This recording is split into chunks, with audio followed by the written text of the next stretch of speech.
Welcome back to another episode of Ministry of Truth. I am your only host on this show, and for the foreseeable future, will always be the only host on this show until I decide to stop or get kicked off of YouTube. But then I'll still be going anyway. Good morning, General C. Monkey. How's everybody doing this fine Tuesday morning? I don't even know what day it is anymore. But yeah, we're gonna go over. Let's see. The Return of the Warfighters, in case you guys want to know what that title means. I was watching how do you say this? A briefing on what to expect from our Secretary of War and our warfighters.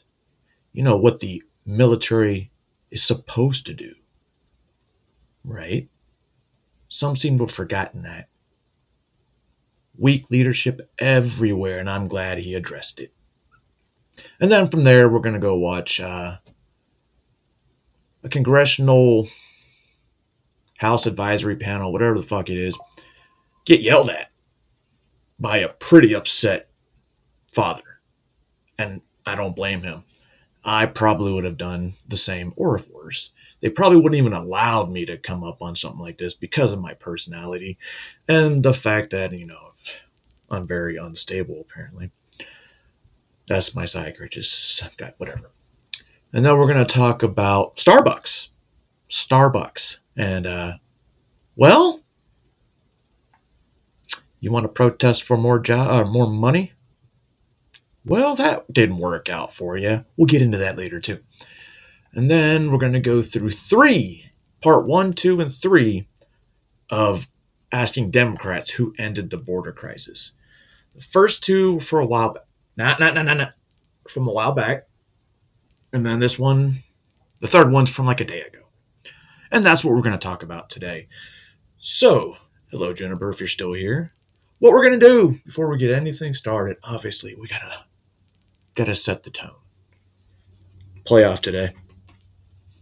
That's why. Dude, this is center. Playoff game today. Fuck you, Yankees. Hello, Angela G. So, while we listen to this, obviously, song, go get your coffee. Go get your tea. Bagel. Gouda. Egg. Cheese. Biscotti from Starbucks. Biscotti. I don't know. It's just kind of a square bread. Anyway. And then, mint tea. Yeah. Apparently you can drink mint tea as many times as you want. No caffeine. And it's good for you. It's good for you. It's good for what ails you. Anyway. I'm talking too much right now. I'm starting to talk like Donald Trump. Anyway. I'll be right back. You be right back. And make sure you come back.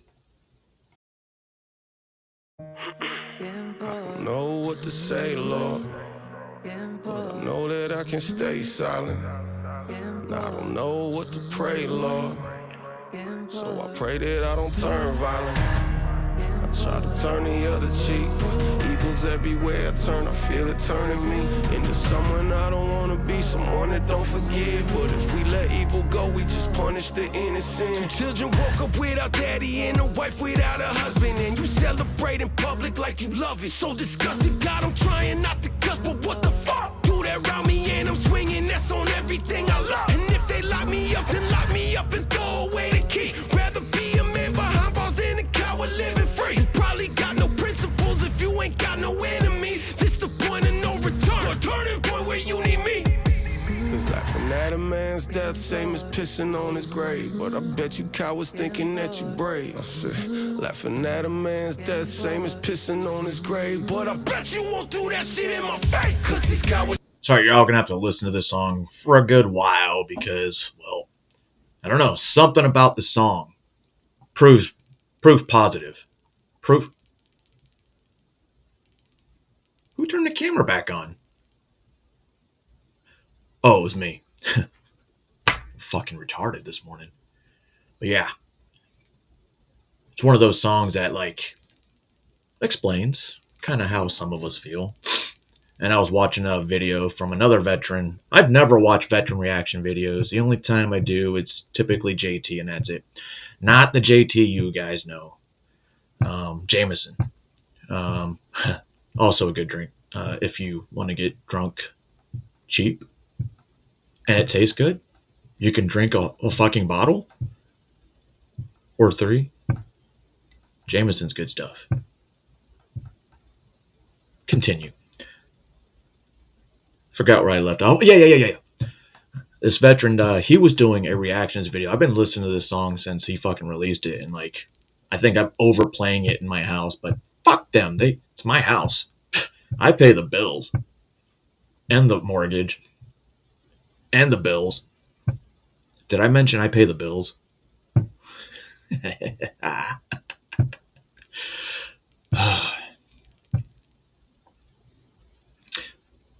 But his reactions were kind of similar to mine, and if I know he felt it, then that means a good majority of us felt it. And while we're back at that, the topic of veterans, those of you who don't know, we are no longer the Department of Defense, thank fucking God. We are now the Department of War. And who better to lead it than the Secretary of War, Pete Hegseth, Major Pete Hegseth. Not a general, not a colonel, Major. And he served in 101st Air Assault, but I won't hold that completely against him. Here I go again. So he briefed generals, 1 stars and above, all of them. And then command sergeant majors, the main command sergeant majors, all of them, packed into an auditorium in their dress uniform, nonetheless, and they had to sit there and listen to Pete's short little brief, and then a long wait, thank God, because those fucking leaders used to do that shit to us Joes all the fucking time. And then Donald Trump got up there and he just kept talking. The shit of the military I don't miss. The sad part is when Donald was talking, it's kind of like back when I was in the military, in one ear, out the other. Anyway, let's get to the topic of the title of the whatever, because this is the only time we're going to touch on Warfighters until I bring it back up. And that's not it.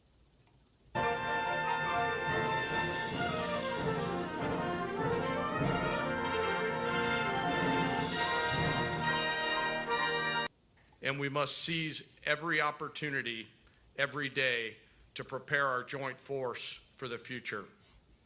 I am deeply humbled to serve with each and every one of you. All right, I'm not And listening to now your shit. it is my distinct honor to introduce. Oh, that's weird. I never listen to generals, so even now I don't want to fucking listen to them. Introduce our nation's Secretary of War, the Honorable Pete Hegseth. Major Pete Hegseth. General. You have to salute a major.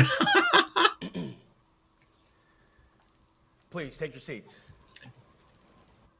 Now, ladies and gentlemen, this is how I know we're cut from the same cloth. He doesn't use notes. He doesn't use a teleprompter. He keeps moving around, one hand in his pocket. Effective military leadership. That's how we're taught to brief. Even though we're not supposed to have our hands in a pocket. But you know, some of us didn't care.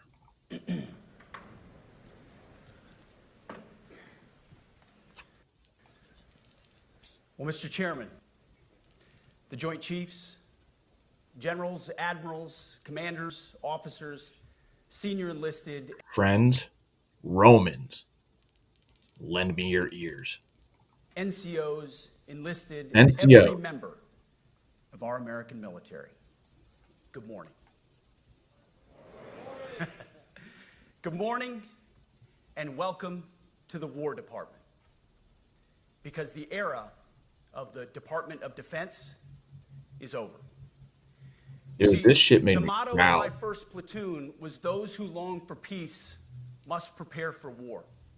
This is, of course, not a new idea. This crowd knows that. The origin dates to the 4th century Rome and has been repeated ever since, including by our first commander-in-chief, George Washington, the first leader of the War Department. It captures a simple yet profound truth. To ensure peace, we must prepare for war. From this moment forward, the only mission of the newly restored Department of War is this: warfighting. Preparing for war and preparing to win.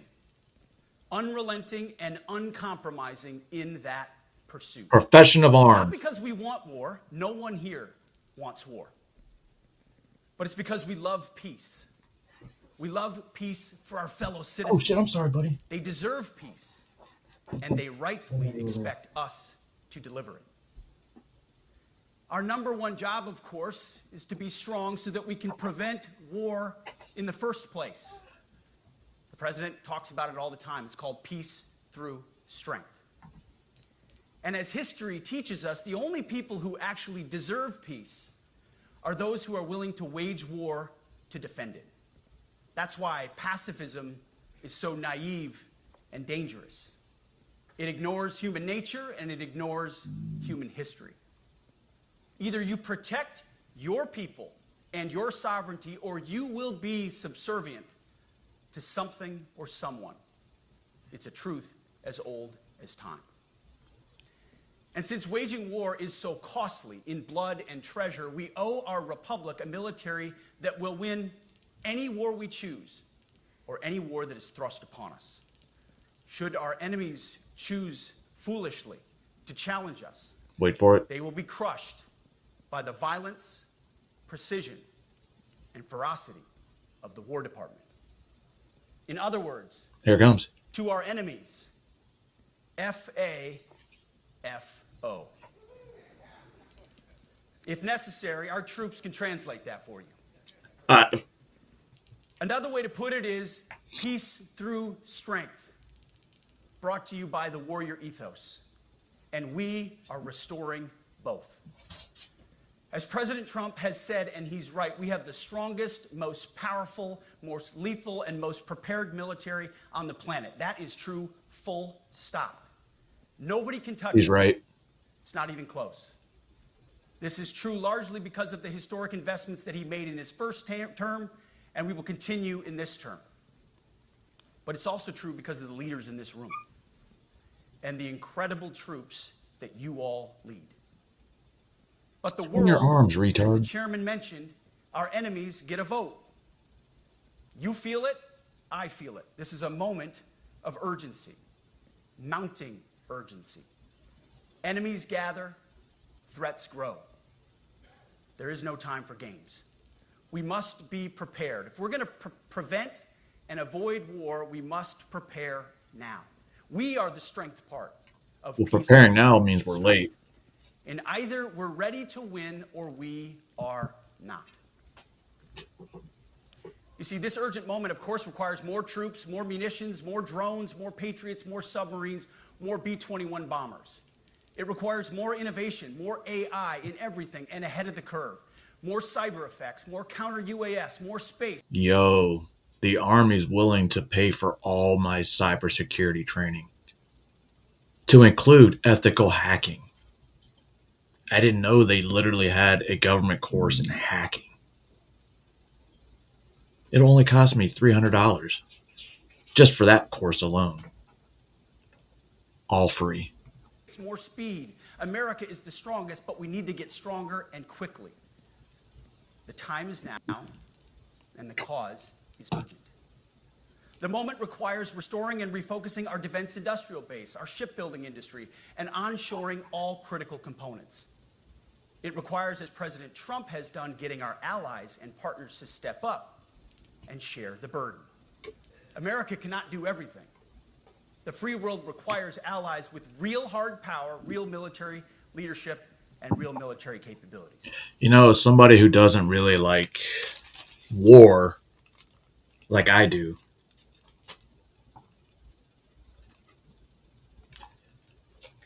in reality, I like war. I like war if it involves me. They say the most peaceful people, the one who have done and will do violence, extreme violence. And like you said, the only people, well, actually, there's saying like the only people that truly know the end of the war are the dead, which I believe it. Get down, retard. Which I believe. I fight it every day. Believe it or not. Urges are always there. Sometimes they're really hard to control. I just think that's something that I don't wish upon anybody at all. I have my good days. I have my bad days. And just saying. I know I'm rambling on, but I always tell people like the most peace I've ever had was when I was deployed. Literally always had a loaded weapon on me. Literally had security around us. The food sucked. The housing sucked because ours were makeshift shacks right beside a flight line, which fucking sucks. I don't know. I hated it, but I liked it, and that's part of the shit that I miss. What's up, Yeti? The War Department is tackling and prioritizing all of these things. And I'll be giving a speech next month that'll showcase the speed, innovation, and generational acquisition reforms we are undertaking urgently. Likewise, the nature of the threats we face in our hemisphere and in deterring China is another speech for another day, coming soon.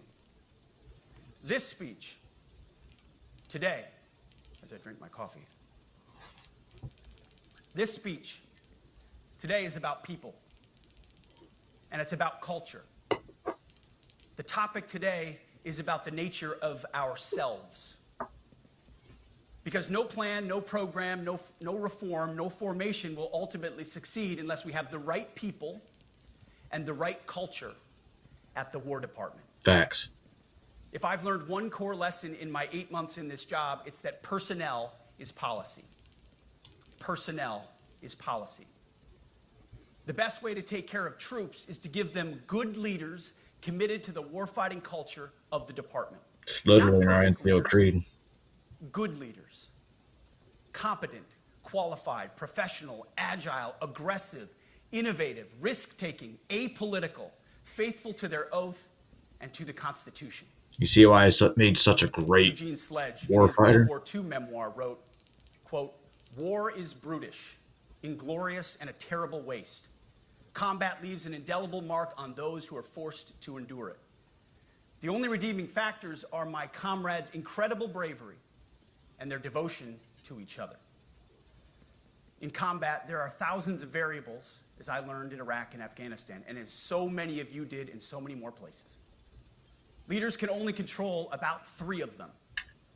You control how well you're trained, mostly how well you're equipped, and the last variable is how well you lead.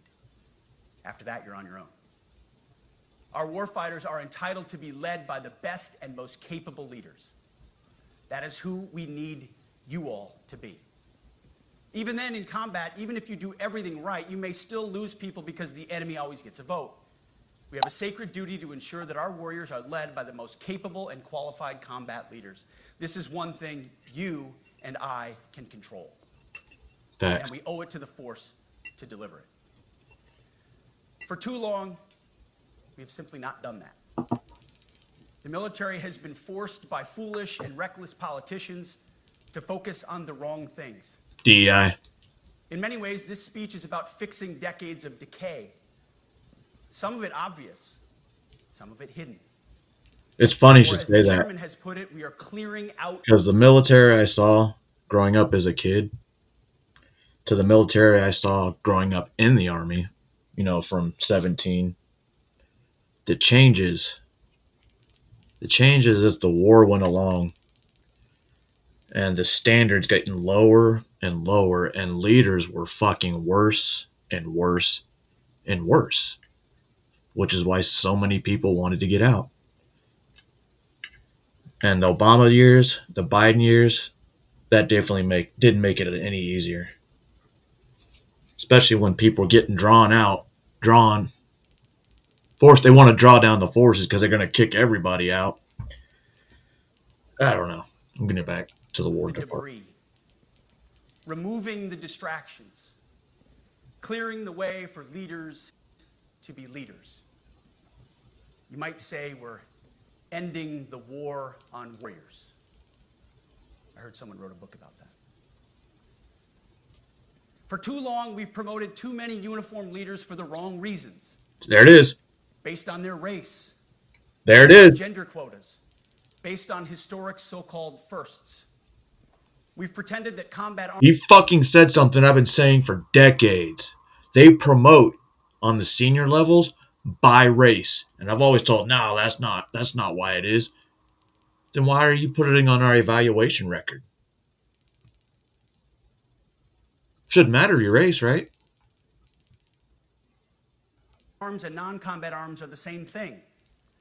We've weeded out so-called toxic leaders under the guise of double-blind psychology assessments, promoting risk-averse, go-along-to-get-along conformists instead. You name it, the department did it. Foolish and reckless political leaders set the wrong compass heading, and we lost our way. We became the woke department, but not anymore. Right now, I'm looking out at a sea of Americans who made a choice. It's got an American flag belt buckle. When they were young men and young women, to do something most Americans will not, to serve something greater than yourselves, to fight for God and country, for freedom and the Constitution. You made a choice to serve when others did not, and I commend you. You are truly the best of America. But this does not mean, and this goes for all of us, that our path to this auditorium on this day was a straight line, or that the conditions of the formations we lead are where we want them to be. You love your country, and we love this uniform, which is why we must do better. We just have to be honest. We have to say with our mouths what we see with our eyes. To just tell it like it is in plain English. Now you guys see why I am the way I am. He's laying out what leadership used to be. Crazy hearing him say it out loud. Out the obvious things right in front of us. That's what leaders must do. We cannot go another day without directly addressing the plank in our own eye, without addressing the problems in our own commands and in our own formations. This administration has done a great deal from day one to remove the social justice, politically correct, and toxic ideological garbage that had infected our department, to rip out the politics. No more identity months. Fuck yeah. High offices, dudes in dresses. Change worship. Hell yeah. No division, distraction, or gender delusions. No more debris. As I've said before, and will say again, we are done with that shit. My man. I've made it my mission to uproot the obvious distractions that made us less capable and less lethal. That said, the War Department requires the next step. Underneath the woke garbage is a deeper problem, and a more important problem that we are fixing and fixing fast. Common sense is back at the White House, so making the necessary changes is actually pretty straightforward. President Trump expects it. And the litmus test for these changes is pretty simple. Would I want my eldest son, who is 15 years old, eventually joining the types of formations that we are currently? But my youngest son's older than yours. If in any way the answer to that is no, or even yes, but, then we're doing something wrong. Remember what I said? I would not let my kids join today's military. Remember me saying that a couple years ago? Last year even? Because my son is no more important than any other American citizen who dons the cloth of our nation. He is no more important than your son. All precious souls made in the image and likeness of God. Every parent deserves to know that their son or their daughter that joins our ranks is entering exactly the kind of unit that the Secretary of War would want his son to join. That means bringing back Think of it discipline. as the golden rule test. Jesus said, do unto others that's what you would have done unto yourself. It's the ultimate simplifying test of truth. The new War Department golden rule is this: do unto your unit as you would have done unto your own child's unit. Would you want him serving with fat or unfit or untrained troops? Or alongside people who can't meet basic standards? Or in a unit where standards were lowered so certain types of troops could make it in? Or they can't shoot? In a unit where leaders were promoted for reasons other than merit, performance, and warfighting? The answer is not just no, it's hell no. Hell no. This means at the War Department, first and foremost, we must restore a ruthless, dispassionate, Aggression. and common sense application of standards. I don't want my son serving alongside troops who are out of shape, or in combat unit with females who can't meet the same combat arms physical standards as men. Yep. Or troops who are not fully proficient on their assigned weapons, platform, or task. Or Huh? Motherfuckers that sit next to you left and right. Not my guys. I made sure they sat at the range until they fucking qualified. There's a lot of soldiers that can't fucking shoot. The minimum requirement is like 25 or 27 out of 40. If you're in the Army and you're shooting with optics and you shoot with anything less than a 40, you're a piece of shit. And if you can't even qualify while you're using an optic, then you don't need to be in the Army. And if you definitely can't qualify without iron sights, what happens when an optic fails? I didn't get an optic till like my 5th or 6th year in the Army. You're a leader who was the first, but not the best. Standards must be uniform, gender neutral, and high. High? If not, they're not standards. They're just suggestions. Suggestions that get our sons and daughters killed. When it comes to combat arms units, and there are many different stripes across our joint force, the era of politically correct, overly sensitive, don't hurt anyone's feelings leadership ends right now. My man. At every level, either you can meet the standard, either you can do the job, either Or you are get out. disciplined, fit, and trained, or you are out. And that's why today, at my direction, and this is the first of 10 Department of War directives that are arriving at your commands as we speak and in your inbox. Today, at my direction, each service will ensure that every requirement for every combat MOS, for every designated combat arms position, returns to the highest male standard only. Because this job is life or death. Standards must be met. And not just met, at every level we should seek to exceed the standard, to push the envelope, to compete. It's common sense and core to who we are and what we do. It should be in our DNA. Today at my direction, we are also adding a combat field test for combat arms units that must be executable in any environment at any time and with combat equipment. Ooh. These tests, they'll look familiar. They'll resemble the Army Expert Physical Fitness Assessment or the Marine Corps Combat Fitness Test. I'm also directing that warfighters in combat jobs execute their service fitness test at a gender-neutral, age-normed male standard scored above 70%. It all starts with physical fitness and appearance. If the Secretary of War can do regular, hard PT, so can every member of our joint force. Frankly, it's tiring to look out at combat formations, or really any formation, and see fat troops. Likewise, it's completely unacceptable to see fat generals and admirals in the halls of the Pentagon. Fuck yeah! Leading commands around the country and the world. It's a bad look. It is bad, and it's not who we are. So whether you're an airborne ranger or a chairborne ranger, a brand new private or a 4-star general, you need to meet the height and weight standards and pass your PT test. Get them. And as the chairman said, yes, there is no PT test. But today, at my direction, every member of the Joint Force at every rank is required to take a PT test twice a year. Back to As standard. well as meet height and weight requirements twice a year. Every year of service. Also today, at my direction, every warrior across our Joint Force is required to do PT every duty day. My man. Common sense. I mean, most units do that already, No, they but don't. we're codifying it. And we're not talking like hot yoga and stretching. Real hard PT, either as a unit or as an individual. At every level, from the Joint Chiefs to everyone in this room to the youngest private, leaders set the standard. And so many of you do this already.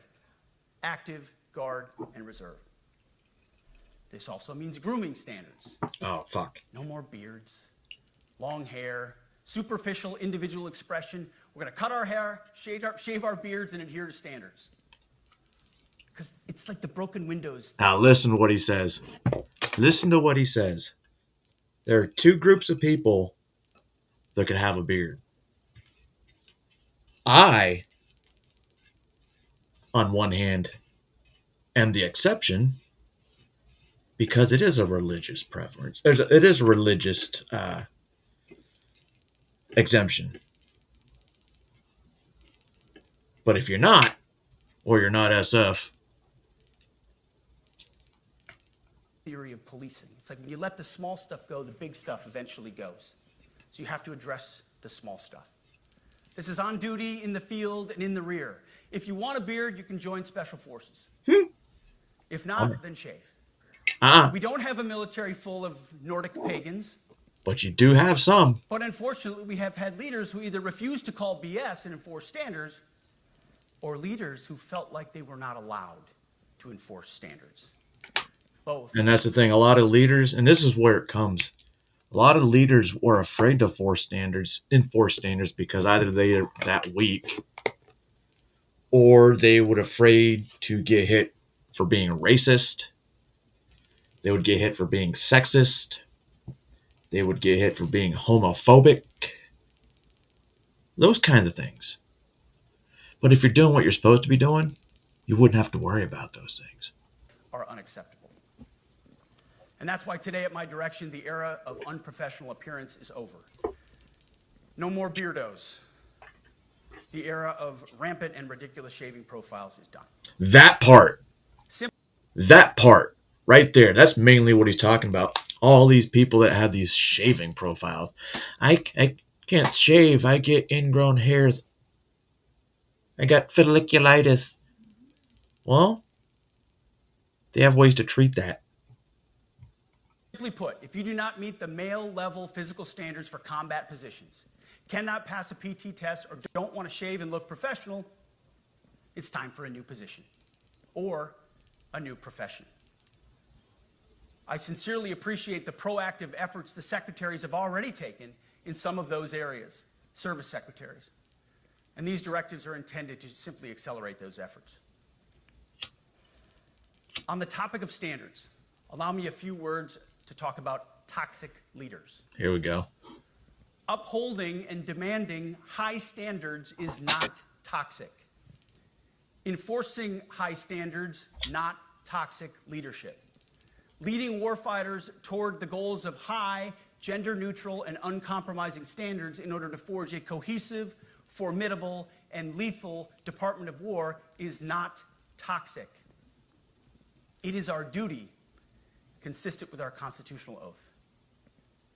Real toxic leadership is endangering subordinates with low standards. Real toxic leadership is promoting people based on immutable characteristics or quotas instead of based on merit. Real toxic leadership is promoting destructive ideologies that are an anathema to the Constitution and the laws of nature and nature's God, as Thomas Jefferson wrote in the Declaration of Independence. The definition of toxic has been turned upside down, and we're correcting that. That's why today, at my direction, we're undertaking a full review of the department's definitions of so-called toxic leadership, bullying, and hazing to empower.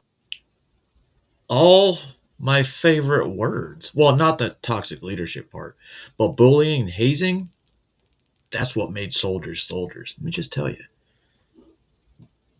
I did my fair share. I've gotten my fair share. But guess what? Always built team cohesion.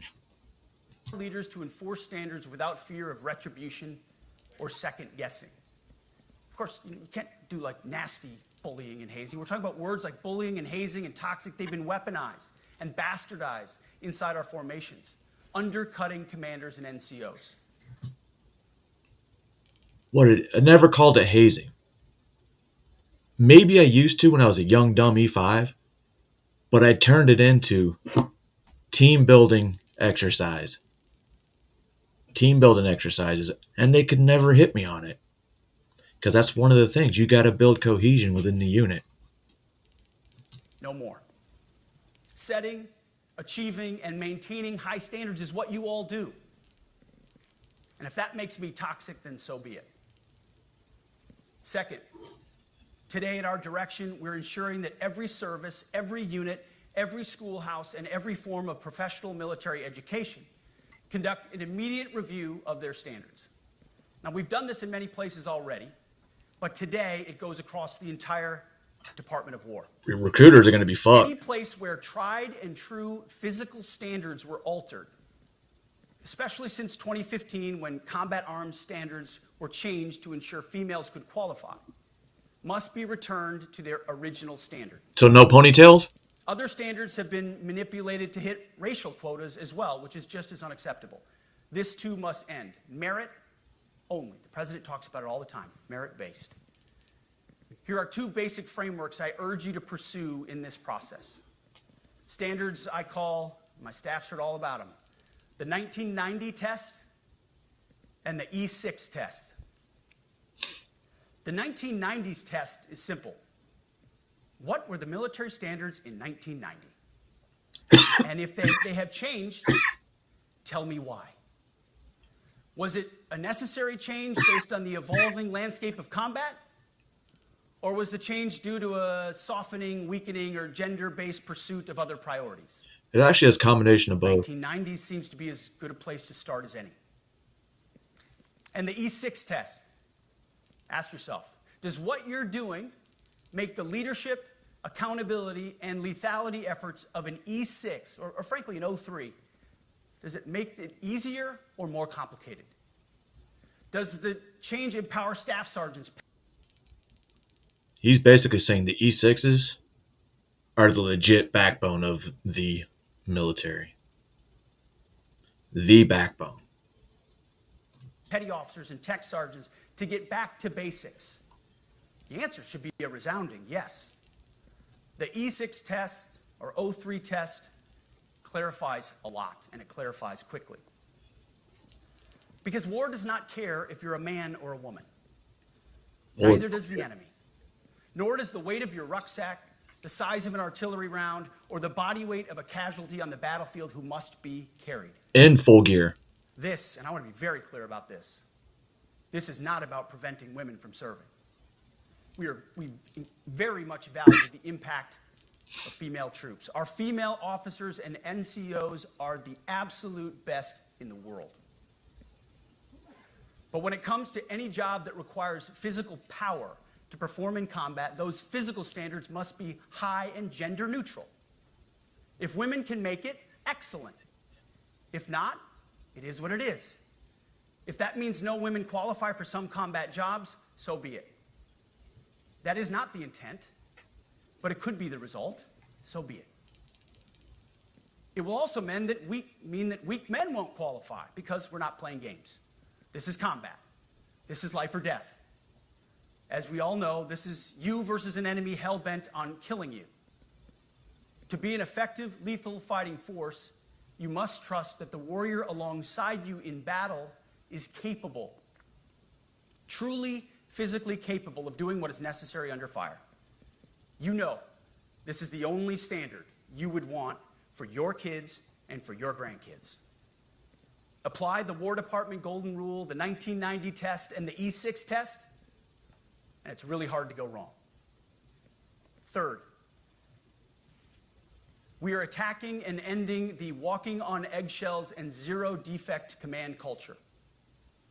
A risk-averse culture means officers execute not to lose instead of to win. A risk-averse culture means NCOs are not empowered to enforce standards. Commanders and NCOs don't take necessary risks or make tough adjustments for fear of rocking the boat. Fuck or that. making mistakes. What are they going to do, fire me? Free record is what peacetime leaders covet the most, which is the worst of all incentives. We, as senior leaders, need to end the poisonous culture of risk aversion and empower our NCOs at all levels to enforce standards. Truth be told, for the most part, we don't need new standards. We just need to reestablish a culture where enforcing standards is possible. And that's why today, at my direction, I'm issuing new policies that will overhaul the IG, EO, and MEO processes. Oh, shit. I call it the No More Walking on Eggshells policy. We are liberating commanders and NCOs. We are liberating you. So fuck their feelings. We are overhauling an inspector general process, the IG, that has been weaponized, putting complainers, ideologues, and poor performers in the driver's seat. Oh. We're doing the same with the equal opportunity and military equal opportunity policies, the EO and MEO at our department. I was a certified No more EO. frivolous complaints, no more anonymous complaints, no more repeat complainants, Yep. no more smearing reputations, no more endless waiting, no more legal limbo, no more sidetracking careers, no more walking on eggshells. Of course, being a racist has been illegal in our formation since 1948. Forever. The same goes for sexual harassment. Both are wrong and illegal. Those kinds of infractions will be ruthlessly enforced. But telling someone to shave or get a haircut or to get in shape or to fix their uniform or to show up on time or to work hard, that's exactly the kind of discrimination we want. Yep. We are not civilians. You are not civilians. You are set apart. Well, I am. For a distinct purpose. So we, as a department, need to stop acting and thinking like civilians and get back to basics and put the power back in the hands of commanders and NCOs. Commanders and NCOs who make life and death decisions. Commanders and NCOs who enforce standards and ensure readiness. Commanders and NCOs who, in this War Department, have to look in the mirror and they have to pass the Golden Rule test. My kids, your kids, America's sons and daughters. So I urge you all here today and those watching, take this guidance and run with it. The core of this speech is the 10 directives we're announcing today. They were written for you, for Army leadership, for Navy leadership, for Marine Corps leadership, for Air Force leadership, Space Force leadership. These directives are designed to take the monkey off your back. Whoa. And put you, the leadership, back in the driver's seat. Move out with urgency because we have your back. I have your back. And the Commander-in-Chief has your back. And when we give you this guidance, we know mistakes will be made. It's the nature of leadership. No. But you should not pay for earnest mistakes for your entire career. Yeah. And that's why today, at my direction, we're making changes to the retention of adverse information on personnel records that will allow leaders with forgivable, earnest, or minor infractions to not be encumbered by those infractions in perpetuity. Like cocaine? People make honest mistakes. Like and cocaine? Our mistakes should not define an entire career. Otherwise, we only try not to make mistakes, and that's not the business we're in. We need risk takers and aggressive leaders and a culture that supports you. Fourth, at the War Department, promotions across the Joint Force will be based on one thing: merit. Colorblind, gender-neutral, merit-based. The entire promotion process, including evaluations of warfighting capabilities, is being thoroughly re-examined. We've already done a lot in this area, but more changes are coming soon. We'll promote top-performing officers and NCOs faster and get rid of poor performers more quickly.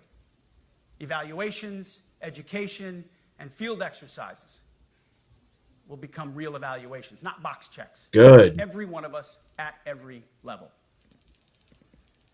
These same reforms happened before World War II as well. General George Marshall and Secretary of War Henry Stimson did the same thing. Before World War II? And we won a world war because of it. What an As it awesome happens, thing. when he started the job, Chairman Kane gave me a frame and a photo to hang in my office. A matching frame and photo hangs in his. It's a photo of Marshall and Stimson preparing for World War II. Those two leaders famously kept the door open between their offices for the entirety of the war. They worked together, civilian and uniform, every single day. Chairman Kane and I do the same. There is no daylight between us. Our doors are always open. Our job together is to ensure our military is led by the very best, ready to answer the nation's call. Fifth, as you have seen, and the media has obsessed over, I have fired a number of senior officers since taking over. My man. The previous chairman, other members of the Joint Chiefs, combatant commanders, and other commanders. The rationale for me has been straightforward. It's nearly impossible to change a culture with the same people who helped create or even benefited from that culture, even if that culture was created by a previous president and previous secretary. My approach has been simple. When in doubt, assess the situation, follow your gut, and if it's the best for the military, make a change. We all serve at the pleasure of the president every single day. But in many ways, it's not their fault. It's not your fault. As foolish and reckless as the woke department was, those officers were following elected political leadership. An Sometimes. entire generation of generals and admirals were told that they must parrot the insane fallacy that, quote, our diversity is our strength. That's true. Of course, we know our unity is our strength. They had to put out dizzying DEI and LGBTQI+ statements. They were told females and males are the same thing, But or that males who think they're females is totally normal. They were told that we need a green fleet and electric tanks. They were told to kick out Americans who refuse an emergency vaccine. They followed civilian policies set by foolish and reckless political leaders. Our job, my job, has been to determine which leaders simply did what they must to answer the prerogatives of civilian leadership, and which leaders are truly invested in the woke department, and therefore incapable of embracing the War Department and executing new lawful orders. That's it. It's that simple. So for the past 8 months, we've gotten a good look under the hood of our officer corps. We've done our best to thoroughly assess the human terrain. assessment's over, We've had to guys. make trade-offs and some difficult decisions. It's more of an art than a science. We have been and will continue to be judicious, but also expeditious. It's funny you should say that. I used to have an old first sergeant who said leadership is an art. Is an art. You either got it or you don't. And it's true. I mean, you guys probably see it in your everyday lives. The new compass heading is clear. Out with the Shirellis, the Mackenzies, and the Millies, Thank God. and in with the Stockdales, the Schwarzkopfs, and the Pattons. More leadership changes will be made, of that I'm certain. Not because we want to, but because we must. Once again, this is life and death. The sooner we have the right people, the sooner we can advance the right policies. Personnel is policy. But I look out at this group, and I see great Americans. Leaders who have given decades to our great republic, at great sacrifice to yourselves and to your families. But if the words I'm speaking today are making your heart sink, then you should do the honorable thing and resign. No lie. Like, this makes me, I don't know, it ignited something. And maybe it's because, the Charlie Kirk thing and watching what happened. And then, in my mind, diplomacy's over at that point. And then this speech, bruh, this is what I wanted from the military. This right here.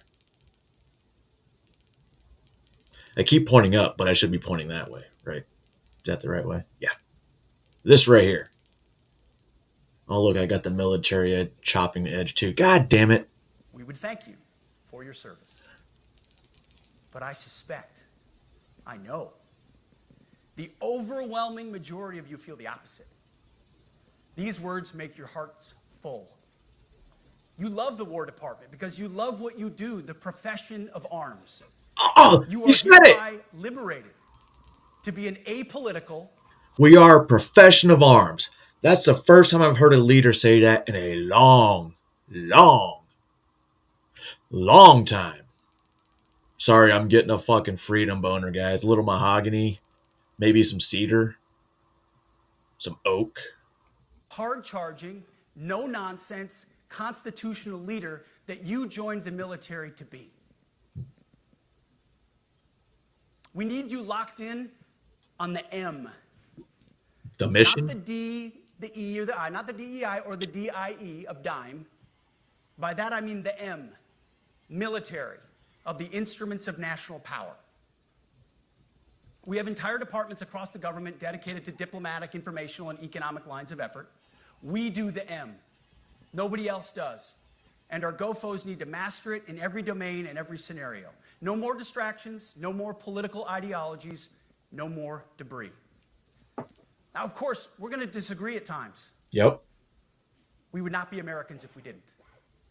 Being a leader in a large organization like ours means having frank conversations and differences of opinion.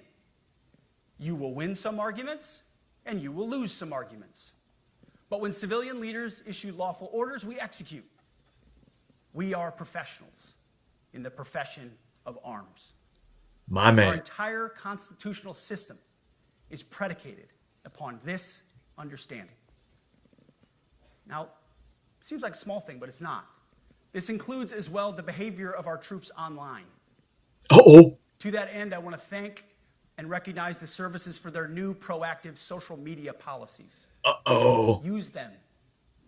Anonymous, online, or keyboard complaining is not worthy of a warrior.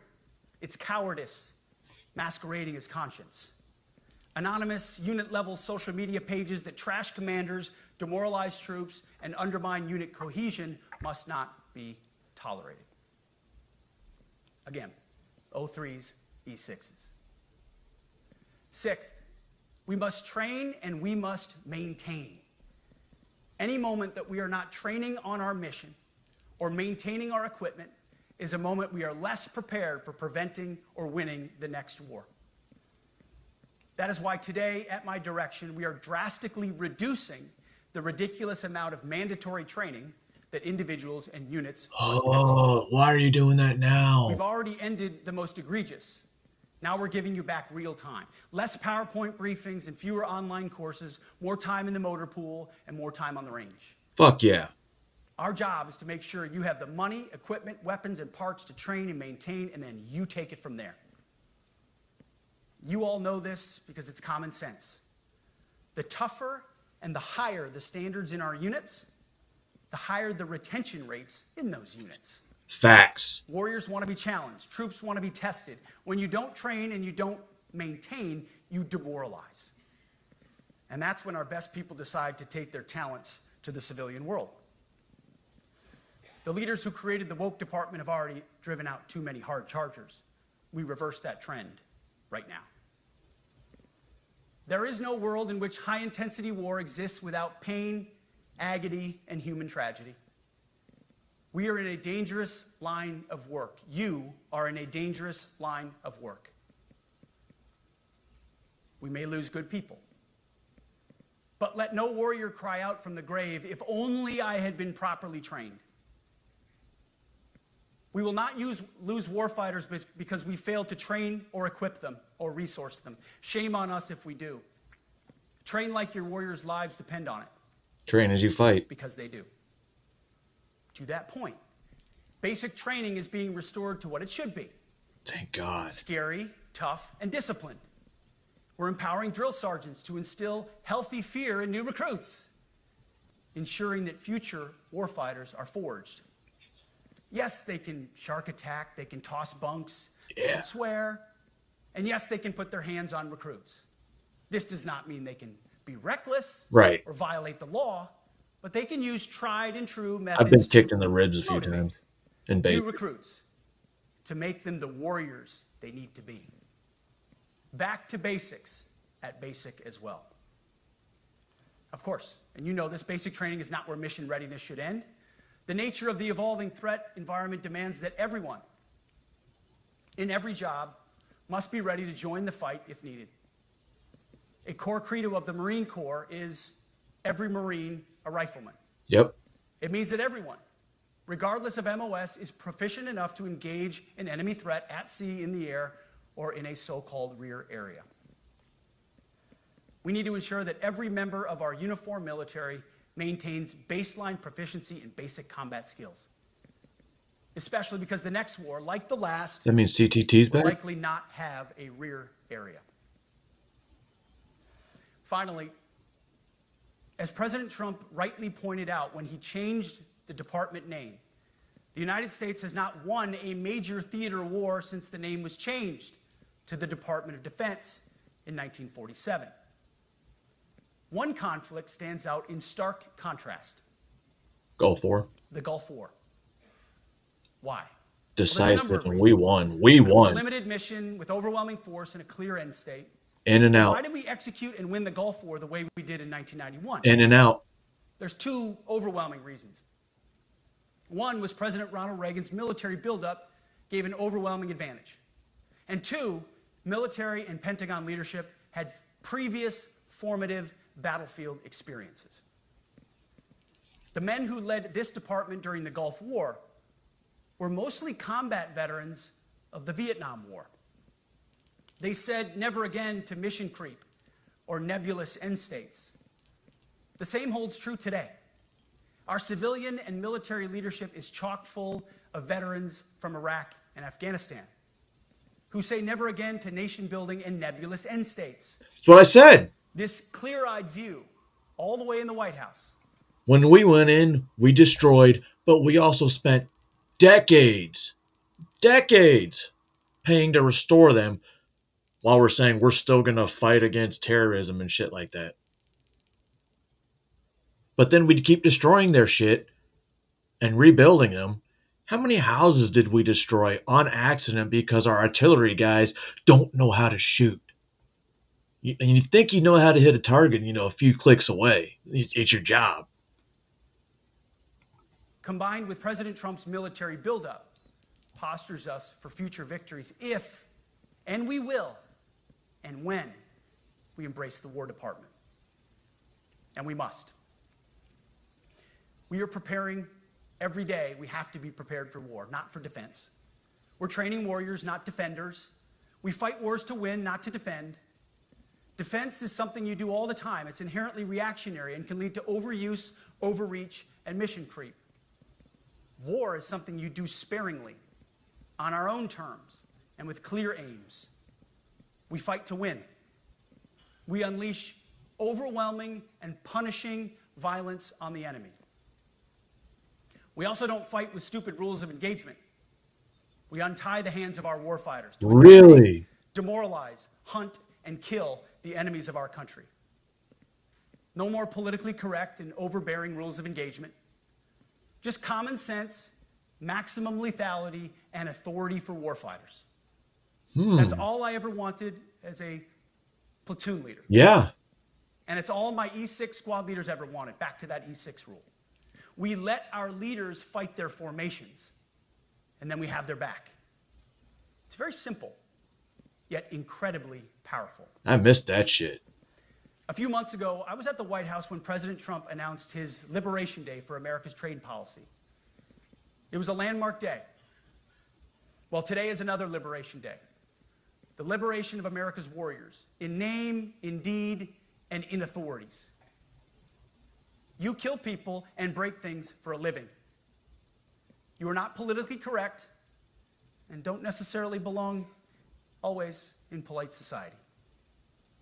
We are not an army of one. We are a joint force of millions of selfless Americans. We are warriors. We are purpose-built, not for fair weather, blue skies, or calm seas. We were built to load up in the back of helicopters, 5 tons, or Zodiacs in the dead of night, in fair weather or foul, to go to dangerous places, to find those who would do our nation harm, and deliver justice on behalf of the American people in close and brutal combat if necessary. You are different. We fight not because we hate what's in front of us. We fight because we love what's behind us. You see, the Ivy League faculty lounges will never understand us, and that's okay, because they could never do what you do. The media will mischaracterize us, and that's okay, because deep down they know the reason they can do what they do is you. In this profession, you feel comfortable inside the violence so that our citizens can live peacefully. Oh. Lethality is our calling card, and victory our only acceptable end state. In closing, a few weeks ago, at our monthly Pentagon Christian prayer service, I recited a commander's prayer. It's a simple yet meaningful prayer for wisdom for commanders and leaders. Yeah, there actually is one. I encourage you to look it up if you've never seen it. But the prayer, it ends like this. And most of all, Lord, please keep my soldiers safe. Lead them, guide them, protect them, watch over them.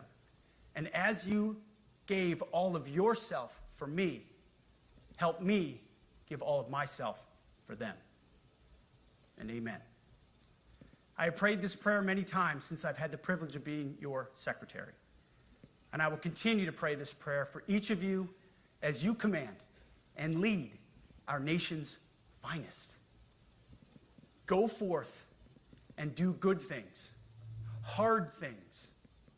President Trump has your back, and so do I. And you'll hear from him shortly. Move out and draw fire. Oh, Because shit. we are the War Department. Godspeed. Room, attention.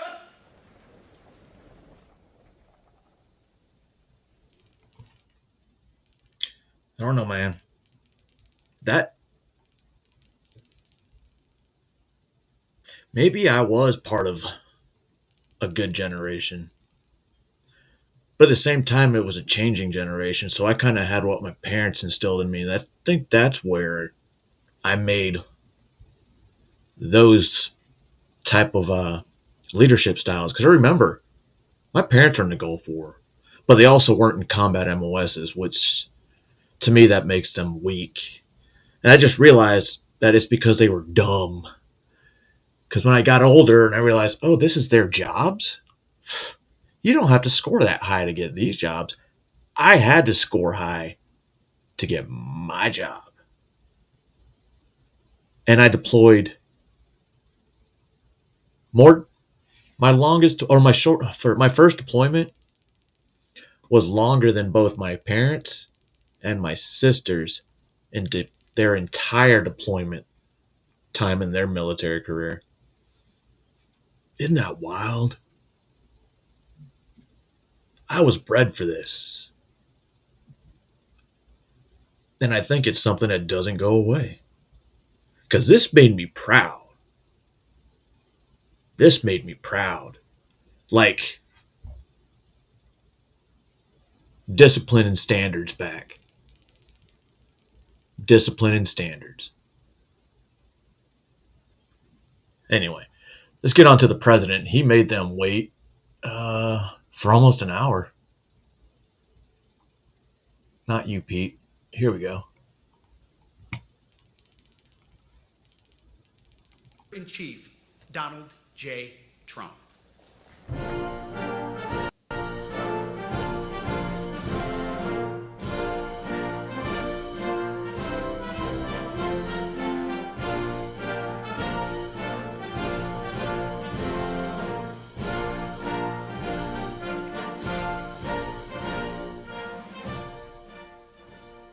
Thank you very much, Pete. Great job you're doing, too. Fantastic job. I've never walked into a room so silent before. This is very... Oh, don't laugh. Don't laugh. You're not allowed to do that. Hold on, let me turn on my lights. Kind of dark in here. And I turned it off. Switch. Move, cat. It's funny you should say that, Yeti. Let me, you can tell it's been here a while because it's got some dust on it. Oh. Oh. I don't drink bourbon, if I did drink.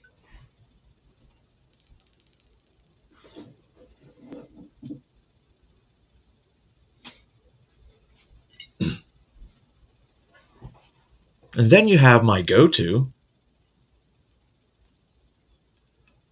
Oh, this is my go-to. I can finish this in probably 2 days. But wait.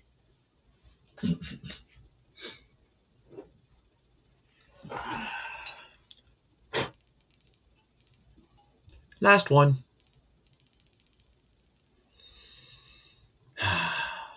Yes. Yes. And they're all three in my bedroom.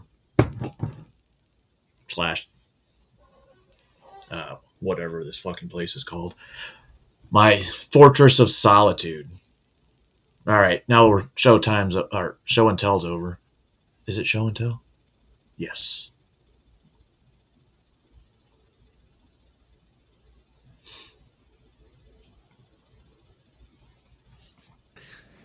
They actually had a few other ones.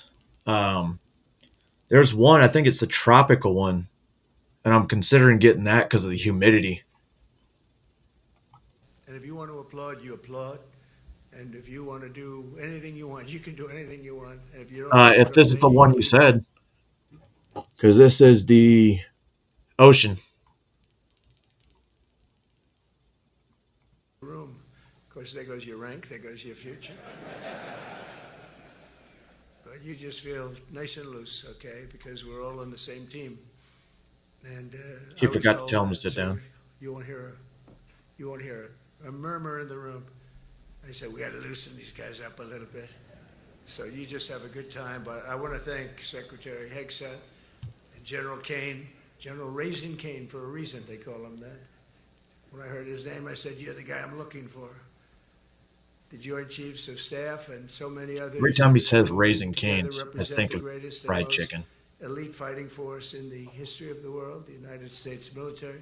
We're very proud of our military. I rebuilt the military during my first term. It's one of the greatest achievements. We had the greatest economy in history, and I built the military. Those are the two things I say more than anything else. The military was already there. Kept us safe at the borders. You rebuilt it. Borders. We didn't have people coming in from jails and prisons and everything like took place over the last 4 years. They'll never forget. Dude, I won't go to I went to Raising Cane's once, and I'm glad I didn't fucking pay for it. My daughter was like, "It's open." I'm like, "Well, let me get something." I'd rather eat Bojangles, to be honest. The incompetence. There could be no higher honor than to serve as your commander-in-chief. It is a great honor. I look at you, you're just incredible people. Central casting, I might add. To each and every one of you, I thank you for your unwavering devotion to the armed forces and to the country that we've all sworn a sacred oath to defend. We all have that oath, every one of us. I'm thrilled to be here this morning to address the senior leadership of what is once again known around the world as the Department of War. I know Pete spoke about it. He gave a great speech, I thought. Great speech. I don't want him to get so good. I hate that. Huh? You know? No, I hate it. I almost fired him. I said, you can't, I don't want to go on after that. Oh, He okay. gave a great speech, but he talked about Department of War. We were sitting there. I said, didn't it used to be called the Department of War? And he goes, yes, sir. They changed it like in the early 50s. So we won the First World War. We won the Second World War. We won everything in between and everything before that. We only won. And then we went, in a way, woke. That was probably the first sign of wokeness. And we changed it to defense instead of war. And I said, what do you think? How do you think if we changed it back? Would that be a nice idea? And Pete loved it immediately. Some people thought about it. You know, they gave it a little thought.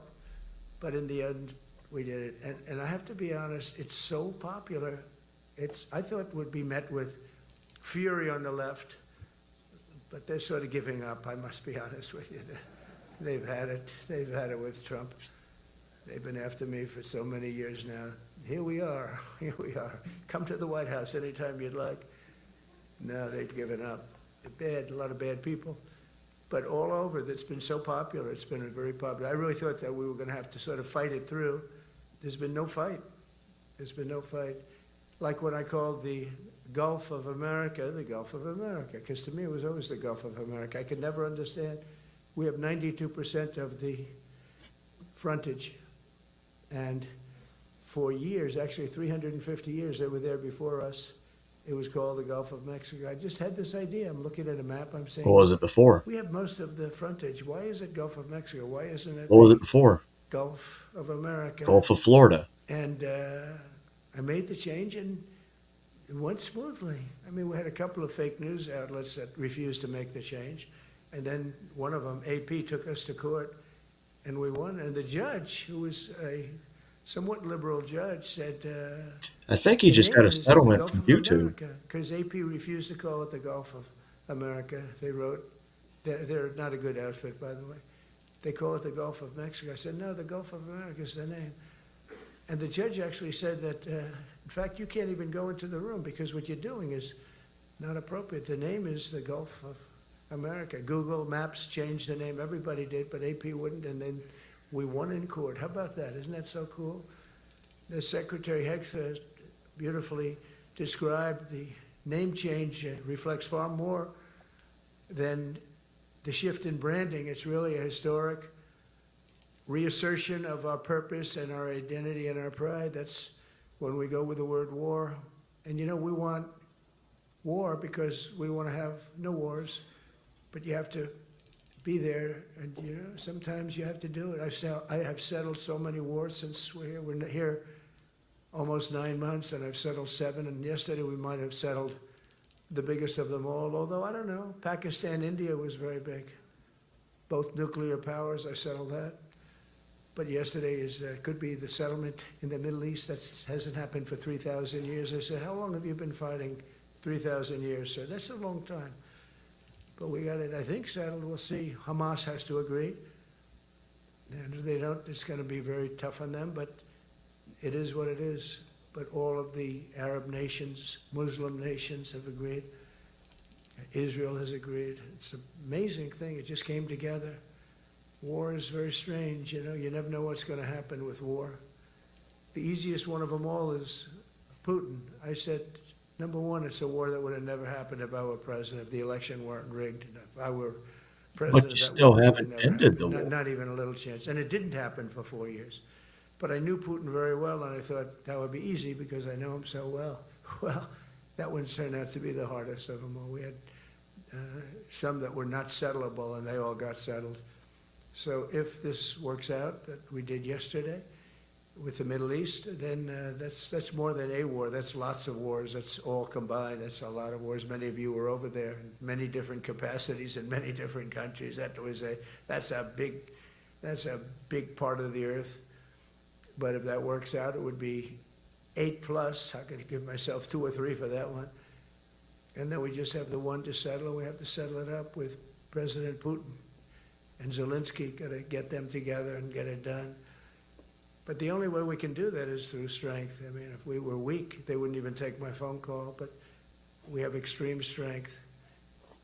We had the horror show in Afghanistan, which is really the reason I think that Putin went in. He saw that horror show by Biden and his team of incompetent people.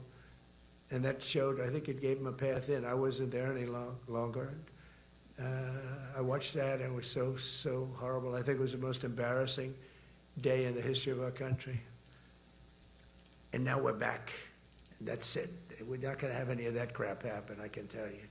That was terrible, so terrible. Together we're reawakening the warrior spirit, and this is a spirit that won and built this nation, and from the cavalry that tamed the Great Plains to the ferocious, unyielding power of Patton, Bradley, and the great General Douglas MacArthur. These are all great men in this effort. We're a team, and so my message to you is very simple. I am with you, I support you, and as president, I have your backs 100%. You'll never see me even waver a little bit. It's the way it is. And that includes our great police officers and firemen and all of these people that are doing so well. You're talking the military. Together over the next few years, we're going to make our military stronger, tougher, faster, fiercer, and more powerful than it has ever been before. I rebuilt our nuclear, as you probably know, but we'll upgrade that also and just hope we never have to use it. We have to hope we never have to use it. Use what? Because the power of that is so incredible. I see things, I don't think they'd show it to you. I really wouldn't want them to show it to you. But when you see the result of what's left, you never want. Did he just admit that we're building nukes? Did I?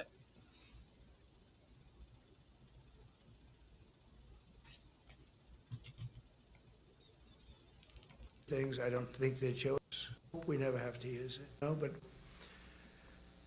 I rebuilt our nuclear, as you probably know, but we'll upgrade that also and just hope we never have to use it. We have to hope we never have to use it. Because the power of that is so. How do you update your nuclear? Incredible. I see things, I don't think they'd show it to you. I really wouldn't want them to show it to you.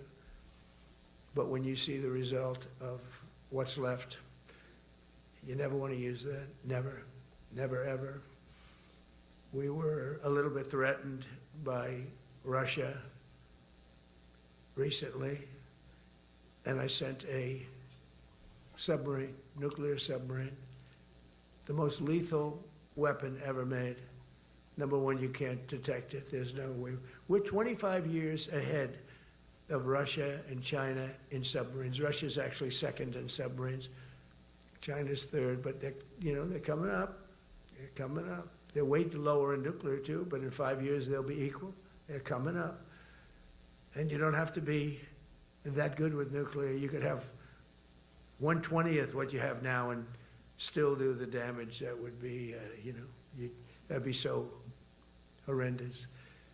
But I announced that, based on his mention of nuclear, and it was really a stupid person that works for him mentioned the word nuclear, I moved a submarine or two, I won't say about the two, over to the coast of Russia, just to be careful, because we can't let people throw around that word. I call it the N-word. What? There are two N-words, and you can't use either of them. What are they? Can't use either of them. And frankly, if it does get to use, we have more than anybody else. We have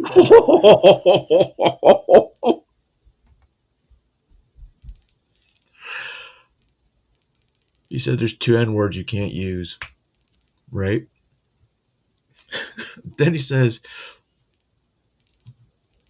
if it does get to use, we have more than anybody else.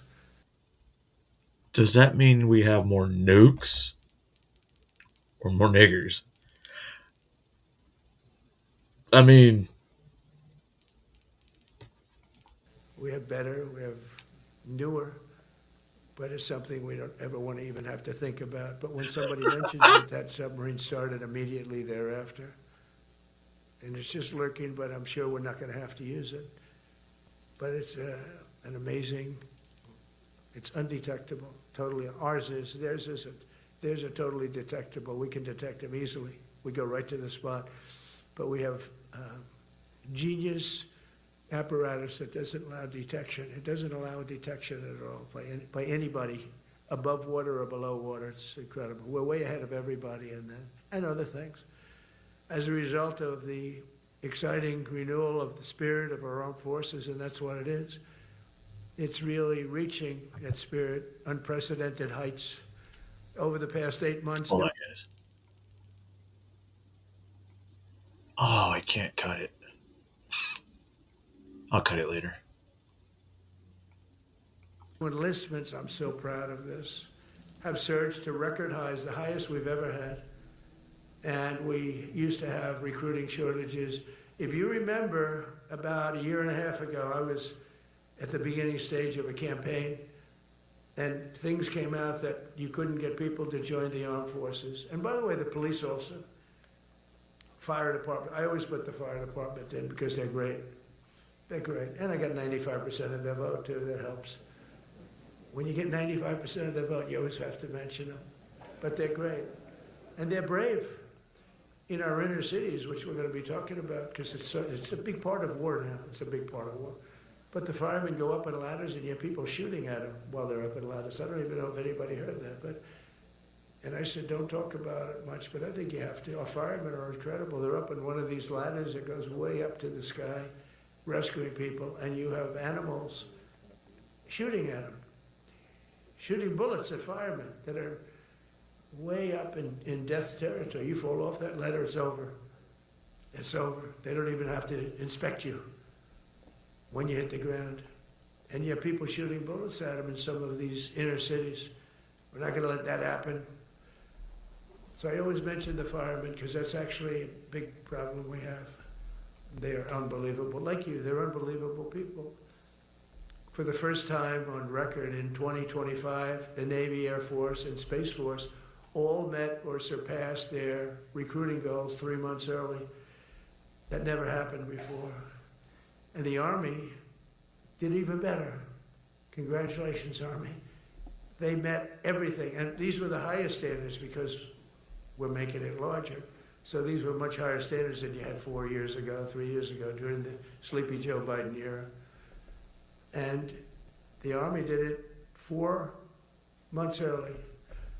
And you remember, a year and a half ago, they said the big story is that we're way behind with the Army, Air Force, the Navy, the Marines. We're way behind, Coast Guard, and even Space Force. I love Space Force because that was my creation. You know, when you create something, I love it. And the people we put in there were good. I got that right. We put in great people initially, and we've really dominated. We really dominate in that sphere now.